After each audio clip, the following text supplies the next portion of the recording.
अंधेरा धीरे धीरे गहराने लगा था, लेकिन रोशनी इतनी थी कि बिना दूरबीन की सहायता के भी निशाना साधा जा सकता था। तभी झाड़ियों के पीछे से एक चीर का शंख लुढ़कता हुआ पहाड़ी से नीचे आया और मेरे पैरों के पास वाले पेड़ से टकराया। ये कोई इत्तेफाक नहीं था, तेंदुआ आ चुका था। शायद उसे खतरे की भनक लग गई थी, इसलिए उसने ऐसी चाल चली जिससे वो अपनी शिकार की जगह को एक सुरक्षित ऊंचाई से देख सके। दुर्भाग्यवश उस निगाह की सीध में हमारा पेड़ भी आ गया। मैं तो पेड़ की आड़ में था, लेकिन इब्बटसन जो पेड़ की दो शाखाओं के बीच बैठा था उसकी नजरों से बच नहीं सकता था। अब तो रोशनी इतनी कम हो चुकी थी कि मेरी बंदूक बेकार हो गई थी और इब्बटसन की दूरबीन भी किसी काम की नहीं रही। तभी हमने सुना तेंदुआ दबे पांव हमारे पेड़ की ओर बढ़ रहा था। अब वक्त था कार्रवाई का। मैंने इब्बटसन से कहा कि वो मेरी जगह ले और मैं उस जर्मन लैंप को लेने गया जिसे पेट्रोमैक्स कहते हैं। वो लैंप रोशनी तो जबरदस्त देता था, लेकिन जंगल की परिस्थितियों के लिए बना नहीं था। उसका लंबा शरीर और उससे भी लंबा हैंडल उसे भारी बना देता था। मैं इब्बटसन से थोड़ा लंबा हूं, इसलिए मैंने लैंप उठाने की पेशकश की, लेकिन उसने कहा मैं संभाल लूंगा, और वैसे भी मुझे अपनी बंदूक से ज्यादा तुम्हारी बंदूक पर भरोसा है। और फिर हम चल पड़े। इब्बटसन आगे और मैं पीछे, दोनों हाथों में बंदूक थामे। हर कदम पर मौत की आहट सुनाई दे रही थी। पेड़ से 50 गज दूर एक चट्टान पर चढ़ते हुए इब्बटसन का पैर फिसला और पेट्रोमैक्स की तली जोर से चट्टान से टकराई। पल भर में उसका मैंटल चूर चूर होकर नीचे गिर पड़ा। अब सिर्फ एक पतली नीली लौ बची थी जो नोजल से पेट्रोल टैंक पर पड़ रही थी। बस इतनी रोशनी कि हम अपने कदमों की दिशा देख सकें। लेकिन सवाल ये था, ये रोशनी कितनी देर तक साथ देगी? इब्बटसन का मानना था 3 मिनट, सिर्फ 3 मिनट। आधे मील की खड़ी चढ़ाई, हर कदम पर कांटों और चट्टानों से भरी जमीन, हर मोड़ पर मौत की घात, और शायद कोई पीछा कर रहा था। नरभक्षी। कुछ घटनाएं जीवन में ऐसी होती हैं जो कभी धुंधली नहीं पड़ती, और उस अंधेरे में की गई वो चढ़ाई मेरे लिए उन्हीं में से एक थी। आखिरकार जब हम पगडंडी तक पहुंचे तो लगा जैसे मुसीबतें अभी बाकी हैं। रास्ता कीचड़ और भैंसों के गड्ढों से भरा था, और हमें यह भी नहीं पता था कि हमारे आदमी कहाँ हैं। कभी फिसलते, कभी अंधेरे में छिपी चट्टानों से टकराते हुए हम एक मोड़ पर पहुंचे जहां कुछ पत्थर की सीढ़ियां ऊपर की ओर जाती थीं। सीढ़ियां चढ़ते ही एक छोटा सा आंगन मिला जिसके पार एक दरवाजा था। अंदर से हुक्के की गुड़गुड़ाहट सुनाई दी। मैंने दरवाजे पर जोर से लात मारी और चिल्लाया, दरवाजा खोलो। कोई जवाब नहीं आया। तो मैंने माचिस की डिब्बी निकाली, उसे हिलाया और गरजते हुए कहा, अगर 1 मिनट में दरवाजा नहीं खुला तो इस झोपड़ी को आग लगा दूंगा। अंदर से घबराई हुई आवाज आई, बाबूजी, आग मत लगाइए, दरवाजा खोल रहे हैं। 1 मिनट बाद पहले अंदर का दरवाजा खुला, फिर बाहर का, और 2 लंबी छलांगों में हम दोनों अंदर थे। दरवाजा बंद किया, कुंडी चढ़ाई और अपनी पीठ उससे टिका दी, जैसे मौत को पीछे छोड़ आए हों। कमरे में 12-14 लोग थे, मर्द, औरतें, बच्चे, हर उम्र के। हमारी अचानक हुई एंट्री से जब सबके होश ठिकाने आए तो मर्दों ने हाथ जोड़कर माफी मांगी कि दरवाजा देर से खोला। बोले, बाबूजी, इस नरभक्षी के डर ने हमारी हिम्मत ही छीन ली है। रात के हर आहट में उन्हें मौत की परछाई दिखती थी, और उनकी इस दहशत में हम पूरी तरह उनके साथ थे।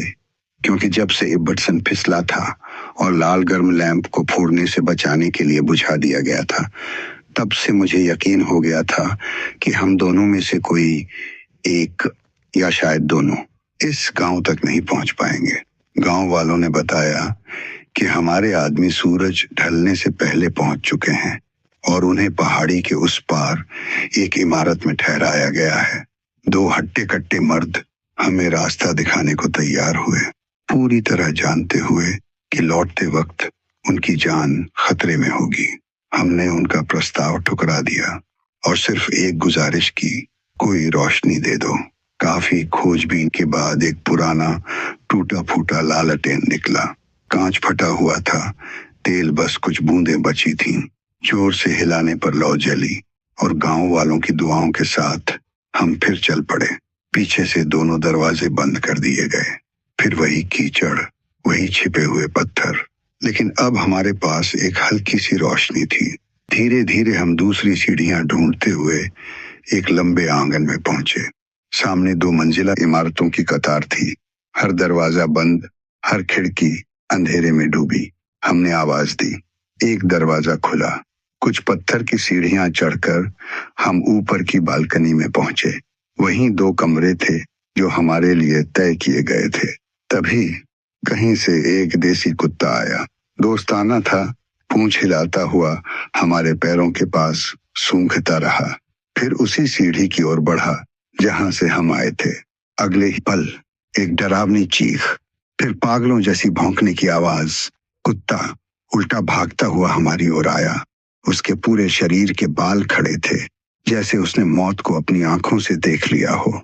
हम जैसे ही आंगन में पहुंचे, गांव वालों से मिला लालटेन बुझ गया, लेकिन हमारे आदमियों ने उसका जुड़वां भाई ढूंढ निकाला। इब्बटसन उसे हर कोण से घुमाकर जमीन पर रोशनी डालने की कोशिश करता रहा, जबकि मैं हड़बड़ी में अपनी बंदूक में गोलियां भर रहा था। लेकिन 8 फीट नीचे की जमीन अंधेरे में ही डूबी रही। अब हमारी निगाहें कुत्ते पर थीं, उसी पर जिसने पहले खतरे की आहट दी थी। उसकी हरकतों से हम तेंदुए की चाल समझ सकते थे। जब तेंदुआ आंगन पार कर पगडंडी की ओर उतर गया तो कुत्ता धीरे धीरे शांत हुआ और उसी दिशा में घूरता हुआ लेट गया। बीच बीच में गुर्राता रहा। जो कमरा हमारे लिए खाली किया गया था उसमें न खिड़की थी न हवा का रास्ता। अगर हम दरवाजा बंद कर लेते तो न हवा आती न रोशनी। इसलिए हमने फैसला किया कि रात बरामदे में ही काटेंगे। कुत्ता, जो शायद उसी कमरे के पिछले निवासी का था, हमारे पैरों के पास आकर लेट गया और उसकी मौजूदगी ने हमें एक अजीब सी सुरक्षा का एहसास दिया। हम बारी बारी से पहरा देते रहे। रात की हर घड़ी जैसे एक परीक्षा थी। सुबह की पहली किरण के साथ हम धीरे धीरे शिकार की जगह की ओर बढ़े। हमें पूरा यकीन था कि पिछली रात नाकाम रहने के बाद तेंदुआ वापस जरूर आएगा, लेकिन हमारी उम्मीदें टूट गईं। वो नहीं लौटा था। दिन में जब इब्बटसन अपने दफ्तर के कागजात निपटा रहा था, मैं बंदूक लेकर निकल पड़ा। शायद तेंदुए पर निशाना साधने का कोई मौका मिल जाए, लेकिन सूखी पत्तियों और सख्त जमीन पर कोई ताजा निशान नहीं मिले। मैं पहाड़ी के उस कंधे की ओर बढ़ा जिसके पार गांव वालों ने घने जंगल की बात कही थी। वहां की जमीन बेहद कठिन थी। घनी झाड़ियां जिनमें घुसना नामुमकिन था और चट्टानों की ऐसी श्रृंखला जहां इंसान का पांव टिक ही न पाए। हैरानी की बात यह थी कि वहां शिकार की भरमार थी। काकर, खुरल, जंगली सूअर और एक अकेला साराव। लेकिन तेंदुए का कोई ताजा सुराग नहीं मिला। बस कुछ पुराने पंजों के निशान, जैसे वो हमें चकमा देकर कहीं गायब हो गया हो। रुद्रप्रयाग से भेजा गया जिन ट्रैप दोपहर के खाने के दौरान पहुंचा। शाम होते ही हम उसे लेकर उस खुले मैदान में गए जहां शिकार पड़ा था। ट्रैप को सेट करने के बाद हमने उस शिकार में साइनाइड मिला दिया। न मुझे जहर की जानकारी थी न इब्बटसन को, लेकिन नैनीताल से निकलने से पहले एक डॉक्टर मित्र से बात हुई थी। मैंने बताया था कि सरकार ने नरभक्षी को मारने के लिए हर तरीका आजमाने को कहा है, लेकिन रिकॉर्ड बताते हैं कि तेंदुआ जहर से भी नहीं मरता। डॉक्टर ने बताया, बिल्ली जाति के लिए सबसे असरदार जहर है साइनाइड। यही बात मैंने इब्बटसन को बताई और कुछ दिन पहले हमें साइनाइड की कैप्सूल्स की खेप मिल गई थी। हमने वही कैप्सूल्स शिकार में उसी जगह डाले जहां तेंदुआ पहले खा चुका था। हमें पूरी उम्मीद थी कि दूसरी रात तेंदुआ लौटेगा, लेकिन चूंकि पिछली रात उसने हमें पेड़ पर देख लिया था, हमने तय किया कि इस बार हम पेड़ पर नहीं बैठेंगे, उसे ट्रैप और जहर के हवाले छोड़ देंगे। पगडंडी के पास एक बड़े चीड़ के पेड़ पर हमने एक मचान बनाया, घास से गद्देदार, आरामदायक। इब्बटसन ने ब्लू फ्लेम स्टोव पर खाना पकाया और खाने के बाद हम मचान पर लेट गए, पूरी तरह फैलकर, बात करते हुए, धुआं उड़ाते हुए। हमारा मकसद सिर्फ एक था, शिकार की दिशा से कोई आवाज सुनना। अगर तेंदुआ गलती से ट्रैप में फंस गया तो उसकी गुस्से भरी दहाड़ हमें सुनाई देगी, लेकिन वहां कोई पगडंडी नहीं थी जिससे उसे ट्रैप की ओर खींचा जा सके। रात के दौरान एक बार काकर ने आवाज दी, लेकिन उस दिशा से नहीं जहां से हम तेंदुए की उम्मीद कर रहे थे।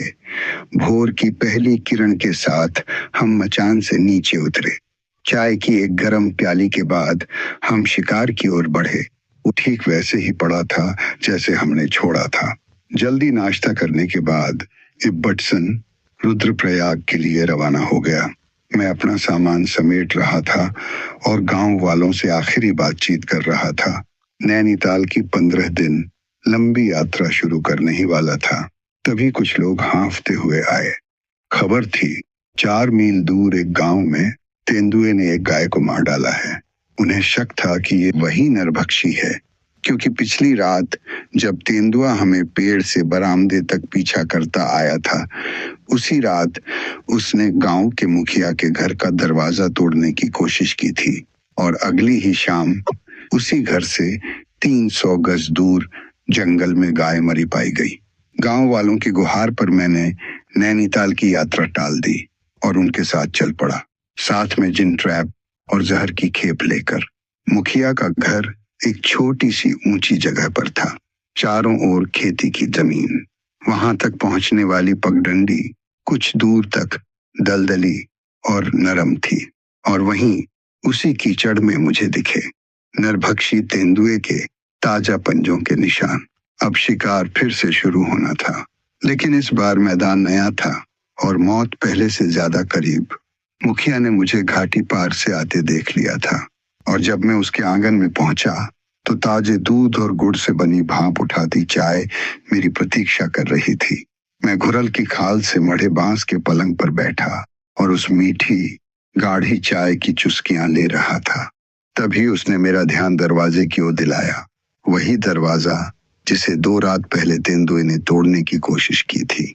अगर सौभाग्य से मुखिया के घर में छत मरम्मत के लिए रखी कुछ आरी से कटी लकड़ियां न होती तो शायद वो दरवाजा उस रात टूट ही जाता। उन्हीं लकड़ियों से उसने अंदर से दरवाजा अड़ा दिया था और जान बच गई थी। मुखिया बूढ़ा था और गठिया से लाचार।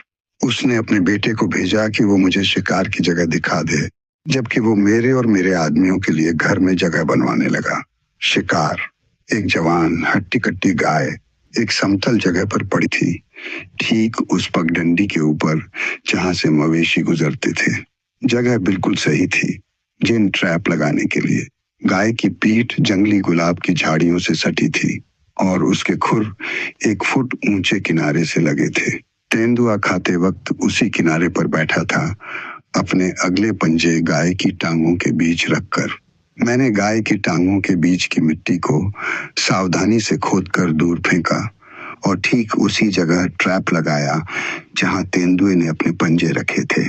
फिर उस पर हरे पत्ते बिछाए, ऊपर से हल्की मिट्टी डाली और फिर वही सूखे पत्ते, टूटी टहनियां और हड्डियों के टुकड़े उसी तरह सजा दिए जैसे पहले थे।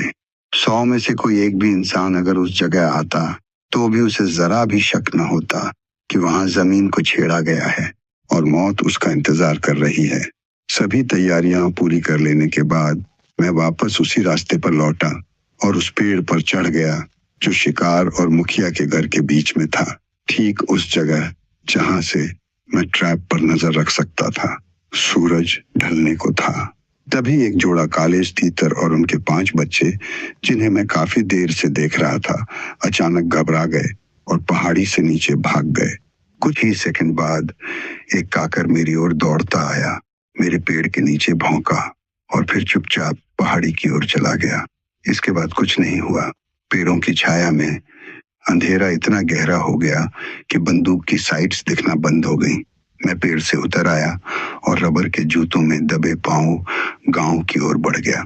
मुखिया के घर से 100 गज पहले रास्ता एक खुले मैदान से होकर जाता था।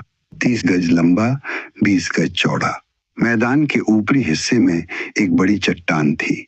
जैसे ही मैं वहां पहुंचा, मुझे महसूस हुआ कोई मेरा पीछा कर रहा है। मैंने स्थिति का फायदा उठाने की ठानी। रास्ता छोड़कर 2 लंबे कदम नरम और गीली जमीन पर रखे और चट्टान के पीछे लेट गया। मेरी एक आंख शिकार की दिशा में थी, बाकी शरीर चट्टान की ओट में। 10 मिनट तक मैं उस गीली जमीन पर लेटा रहा।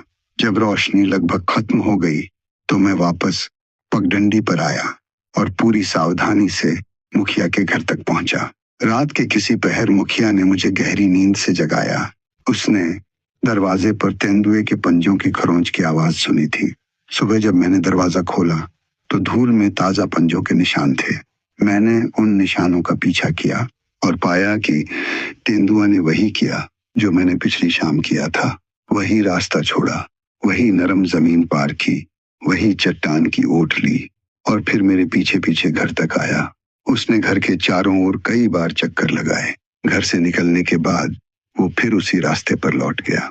जब मैंने उसके निशानों का पीछा करते हुए शिकार की ओर बढ़ना शुरू किया तो मेरे भीतर उम्मीद की एक लहर उठी।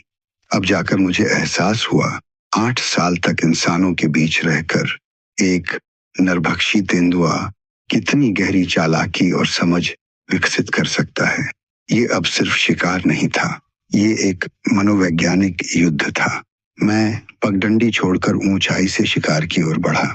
थोड़ी दूरी से देखा, शिकार गायब था और जहां जिन ट्रैप दबाया गया था वहां की जमीन बिल्कुल वैसी ही थी, सिर्फ 2 पंजों के निशान थे। तेंदुआ फिर उसी 1 फुट ऊंचे किनारे पर बैठा था जैसे पहली रात बैठा था, लेकिन इस बार उसने अपने पंजे गाय की टांगों के बीच फैला दिए थे, ठीक उन दबे हुए लीवरों पर जो अगर दबते तो ट्रैप की लोहे की जबड़े बंद हो जाते। उसने चालाकी से ट्रैप को निष्क्रिय किया और वहीं बैठकर अपना भोजन किया। खाना खत्म करने के बाद उसने समतल जमीन को घेरते हुए गाय का सिर पकड़कर उसे गुलाब की झाड़ियों से घसीटा और नीचे ढलान पर लुढ़का दिया। 50 गज नीचे एक बलूत के पेड़ से जाकर गाय अटक गई। रात के काम से संतुष्ट होकर तेंदुआ मवेशियों की पगडंडी पर चला गया और मैं 1 मील तक उसके निशानों का पीछा करता रहा। फिर सख्त जमीन पर निशान गुम हो गए। अब कोई उम्मीद नहीं थी कि तेंदुआ शिकार पर लौटेगा, लेकिन पिछली रात जहर न डाल पाने की ग्लानि से उबरने के लिए मैंने गाय में साइनाइड की भारी मात्रा डाल दी। सच कहूं तो उस वक्त भी जहर का ख्याल मुझे नफरत से भर देता था और आज भी वही नफरत है। सुबह जब मैं शिकार पर पहुंचा तो देखा गाय का वही हिस्सा खाया गया था जिसमें जहर था। मुझे पूरा यकीन था कि ये कोई आम तेंदुआ रहा होगा जो संयोग से वहां पहुंच गया, नरभक्षी नहीं। गांव लौटकर मैंने मुखिया से कहा, मैं अब यहाँ नहीं रुकूंगा, लेकिन जो कोई उस तेंदुए की खाल लेकर पटवारी के पास पहुंचेगा उसे 100 रुपए इनाम मिलेगा। 1 महीने बाद इनाम का दावा किया गया और कई दिन पहले मरा हुआ तेंदुआ पटवारी द्वारा दफनाया गया। मेरे आदमियों ने जल्दी से सामान बांधा और दोपहर के बाद हम नैनीताल की लंबी यात्रा पर निकल पड़े। जैसे ही हम चटवापीपल पुल की ओर जाने वाली संकरी पगडंडी पर पहुंचे, एक बड़ा सांप, चूहा सांप, आराम से रास्ता पार करता दिखा। मैं खड़ा होकर उसे जाते हुए देखता रहा। तभी पीछे से माधो सिंह बोला, वो देखिए, वही बुरी आत्मा जा रही है जो आपकी नाकामी की वजह बनी। गढ़वाल को उस नरभक्षी के रहमो करम पर छोड़ देना शायद आपको निर्दयी लगे, मुझे भी लगा, और अखबारों ने मेरी आलोचना भी की, क्योंकि उस समय तेंदुआ रोजाना भारतीय समाचारों में छाया रहता था। लेकिन मैं बस इतना कहना चाहूंगा, ऐसा प्रयास जो शरीर और मन दोनों को चीरता हो, अनंत काल तक नहीं खींचा जा सकता। गढ़वाल में बिताए उन कई हफ्तों में हर दिन 24 घंटे का था। कई बार पूरी रात पेड़ पर बैठा रहा और अगली सुबह मीलों पैदल चलकर उन दूर दराज गांवों तक पहुंचा जहां से नरभक्षी के हमले की खबरें आई थीं। चांदनी रातों में जब शरीर की सहन शक्ति जवाब दे चुकी थी, और मैं ऐसी जगह बैठा था जहां तेंदुआ आसानी से मुझ तक पहुंच सकता था। मेरी आंखें खुली रखने की ताकत भी नहीं बची थी। मैंने घंटों उन रास्तों पर चला जो सिर्फ मेरे लिए नहीं, तेंदुए के लिए भी खुले थे। हर चाल, हर तरकीब आजमाई, उसे मात देने की कोशिश की, लेकिन वो या तो किस्मत का लाडला था या शैतानी चालाकी का मास्टर। एक उंगली की हरकत से जो गोली उसके सीने में उतर सकती थी, उससे वो हर बार बच निकला। और जब सुबह उन्हीं रास्तों पर वापस लौटा तो उसके ताजा पंजों के निशान मिले, साबित करते हुए कि वो पूरी रात मेरे पीछे पीछे रहा था। रात के अंधेरे में यह जानना कि कोई नरभक्षी तुम्हारा पीछा कर रहा है, चाहे चांदनी कितनी भी उजली हो, एक ऐसा डर पैदा करता है जो आत्मविश्वास को चीर देता है। और यह डर बार बार होने पर भी कम नहीं होता। मानसिक और शारीरिक रूप से थका हुआ मैं जानता था कि रुद्रप्रयाग में मेरी लंबी मौजूदगी अब गढ़वाल के लोगों को कोई लाभ नहीं देगी और शायद मेरी जान भी ले सकती थी। मुझे मालूम था कि इस आत्मनिर्धारित अभियान को बीच में छोड़ना अखबारों में आलोचना का कारण बनेगा, लेकिन फिर भी मैं जानता था जो मैं कर रहा हूं वही सही है। मैं अपने दूरस्थ घर की ओर बढ़ गया, गढ़वाल के लोगों को वादा करके कि जैसे ही संभव होगा मैं लौटकर उनकी मदद करूंगा। 1925 की देर शरद ऋतु में मैं उस असफलता के दृश्य को छोड़कर गया, थका हुआ, निराश।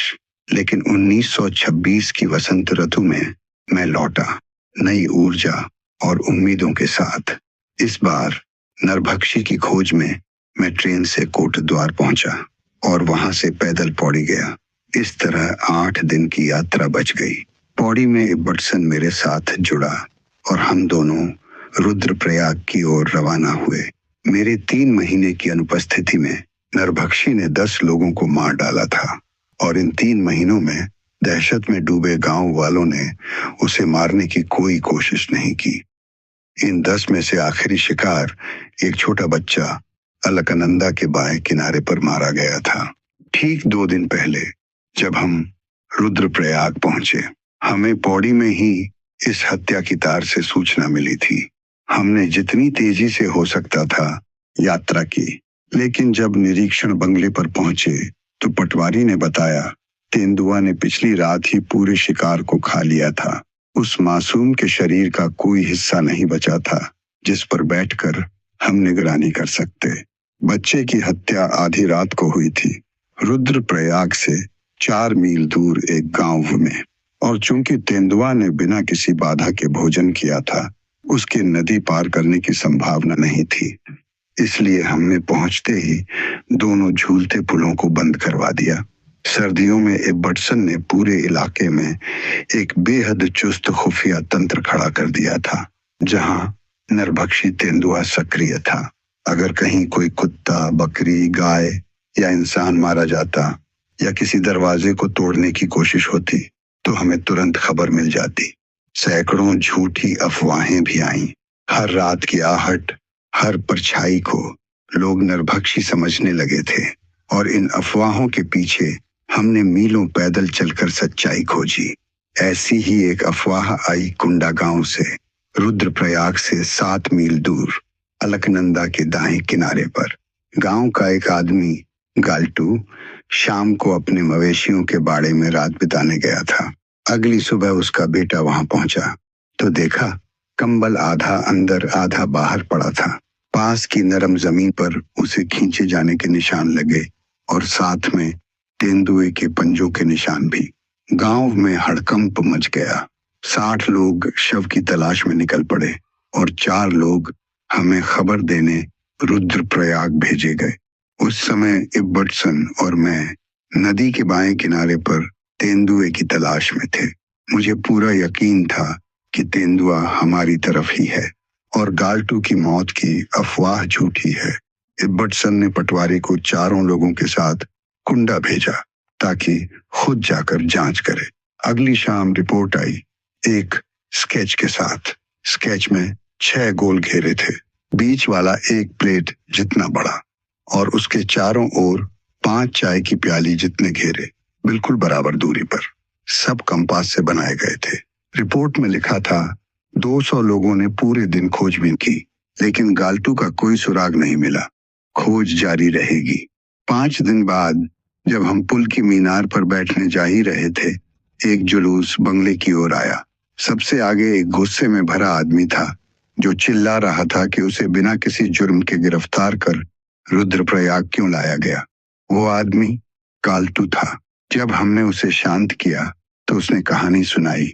जिस रात उसे मरा हुआ माना गया, उसी रात उसका बेटा आया और बताया कि उसने 100 रुपए में 2 बैल खरीदे हैं। गाल्टू को लगा वो बैल 70 से ज्यादा के नहीं थे। पैसे की बर्बादी से वो इतना नाराज हुआ कि बाड़े में सोने के बाद अगली सुबह 10 मील दूर अपनी बेटी के गांव चला गया। जब वो वापस लौटा तो पटवारी ने उसे गिरफ्तार कर लिया। अब वो पूछ रहा था, मैंने ऐसा क्या किया जो मुझे पकड़ लिया गया। थोड़ा वक्त लगा, लेकिन जब उसे इस पूरे घटनाक्रम की मजाकिया सच्चाई समझ आई तो वो भी उतनी ही जोर से हंसा जितना वहां मौजूद हर कोई। सोचिए, 200 लोग 5 दिन तक उसकी लाश ढूंढते रहे और वो आराम से अपनी बेटी के गांव में ठंडी हवा खा रहा था। तेंदुए की चालाकी ने एक बार फिर शिकारी को मात दी। ट्रैप और जहर दोनों को उसने चकमा दिया और रात के अंधेरे में पीछा करते हुए शिकारी के कदमों की नकल तक की। 8 साल तक इंसानों के बीच रहकर वो नरभक्षी अब सिर्फ जानवर नहीं रहा, वो एक साया बन चुका था जो हर आहट में छिपा था। अब शिकारी लौट चुका है, लेकिन तेंदुए की दहशत और मौत का सिलसिला जारी है। अगले भाग में हम देखेंगे कैसे एक मासूम बच्चे की हत्या ने पूरे इलाके को फिर से हिला दिया और कैसे शिकारी ने 2 पुलों को बंद कर मौत के रास्तों को रोकने की कोशिश की। क्या अगली रात तेंदुआ फिर लौटेगा? क्या अब उसका अंत करीब है? दोस्तों, अगर आपको ये कहानी पसंद आई हो तो कृपया इसे लाइक करें, चैनल को सब्सक्राइब करें और बेल आइकन दबाना न भूलें ताकि अगला भाग आपसे छूटे नहीं। दोस्तों, अपना ख्याल रखें, सुरक्षित रहें और कहानी के अगले मोड़ के लिए तैयार रहें।